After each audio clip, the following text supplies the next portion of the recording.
Hello guys, Ram Ram साहब। मैं आपको आज बताना चाहता हूँ कि यदि किसी भाई के यूट्यूब पर नया चैनल बनाना है तो वो कैसे बनाए। मैं आप 5 मिनट के अंदर बना कर दिखाता हूँ। आप सीधे यूट्यूब को खोल देना, जैसे कि मैंने यूट्यूब खोल लिया है। यूट्यूब खोलने के बाद आप देख सकते हो कि अपने नीचे कॉर्नर के अंदर आपकी जो भी प्रोफाइल बनी होगी उसका लोगो आएगा। तो मेरी वीर तेजा जी हैं, इसलिए ये वी आ गया।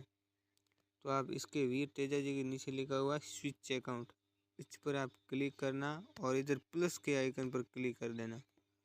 और इस प्लस के आइकन पर क्लिक करोगे तो यहाँ पर थोड़ा इंटरनेट स्पीड स्लो है, तो यहाँ पर अपना फेस लॉक मांगेगा और फेस लॉक आप लगा दोगे। उसके बाद आपकी एक नई फ्रेश जीमेल आईडी बनेगी और फिर वो ऑटोमेटिक उसके अंदर आ जाएगी।